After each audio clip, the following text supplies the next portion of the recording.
At 8 o'clock a.m. Tehran time, CIA satellites detected unusual movement at a heavily fortified compound in central Tehran. High-level Iranian officials were converging on a single location. This almost never happens in one place at one time, within minutes. Encrypted communications flew between Langley, Virginia and Tel Aviv. The target wasn't a military base, nor a nuclear facility. It was Supreme Leader Ayatollah Khamenei's personal compound. For the first time in decades, he made a fatal mistake. He moved to a shallower facility that American bunker-buster bombs could reach. What happened next was the most complex joint military operation in modern history. 200 Israeli aircraft, dozens of American cruise missiles, and 30 bunker-buster bombs dropped on a single building in the heart of Iran's capital. This is exactly how they did it for months. The CIA and Mossad had been preparing, using Space Force low-orbit satellites. They penetrated Iranian encrypted communications. Every phone call, radio transmission, digital message from Iran's leadership was being intercepted and analyzed in real time.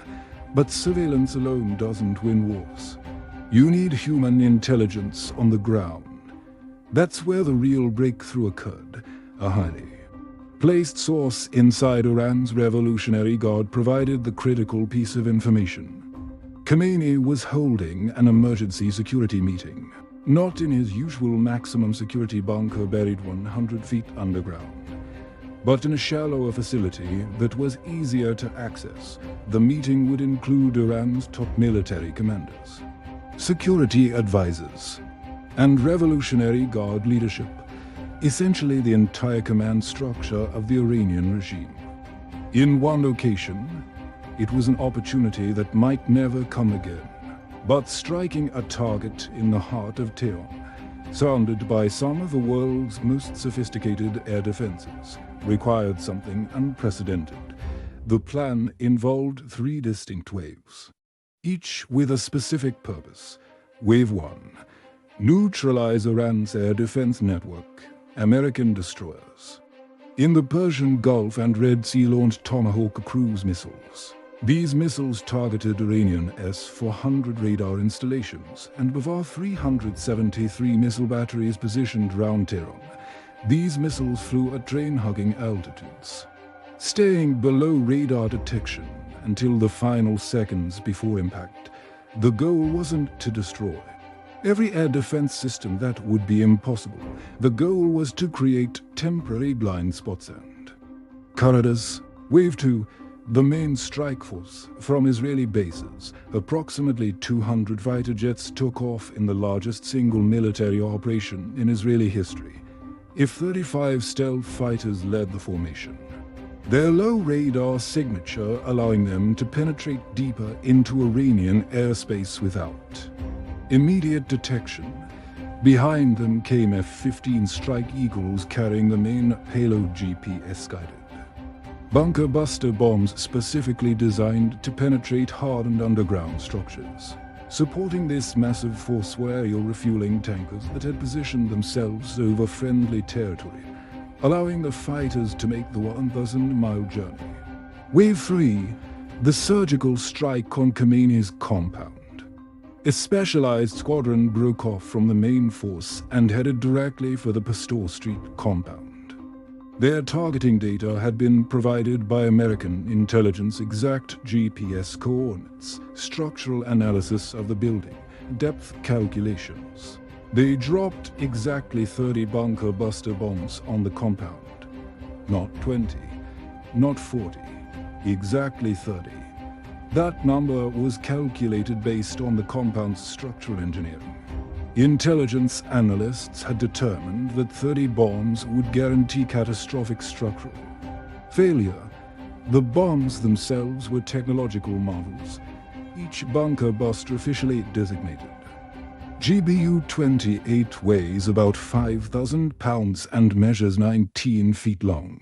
The casing is made from repurposed artillery barrels, giving it incredible strength and a narrow cross-section that minimizes resistance as it penetrates. But here's what makes them devastatingly effective: the delayed action fuse, unlike conventional bombs that explode on impact. Bunker busters are designed to punch through layers of earth and reinforced concrete before detonating. The fuse activates based on either time delay or the number of layers penetrated. So when the bomb hits the roof of Khamenei's compound, it doesn't explode, it punches through the first floor. Still doesn't explode. Second floor, third floor, fourth floor still penetrating. Only when it reaches the underground facility where Khamenei and his commanders are meeting does the 650-pound warhead finally detonate. The explosion doesn't just kill everyone in the immediate area. It causes catastrophic structural failure. The entire building collapses inward, crushing anyone who survived the initial blast and sealing the underground complex under thousands of tons of rubble. And here's where Iran's security made its fatal mistake. Intelligence sources later revealed that Khamenei's compound had two underground facilities. The deeper one was a maximum security bunker buried over 100 feet underground with reinforced concrete walls several meters thick. Even American bunker busters would struggle to penetrate that depth. But on this particular day, Khamenei chose to hold his meeting in the shallower facility only about 30 to 40 feet underground. Why? Possibly for convenience. Possibly because he believed Tehran's air defenses made an attack impossible. Possibly because moving his entire command staff to the deeper bunker would have been to time comms. Aiming for an emergency meeting. Whatever the reason, that decision cost him his life. According to late intelligence reports, the strike killed not just Khamenei, but also Major General Mohammad Bagheri, head of Iran's Revolutionary Guard, Ali Shamakhani, Iran's top national security advisor, several other senior military commanders whose names are still being confirmed, and tragically, several members of Khamenei's family who were present in the compound. But the strike on Khamenei's compound was only one target among hundreds.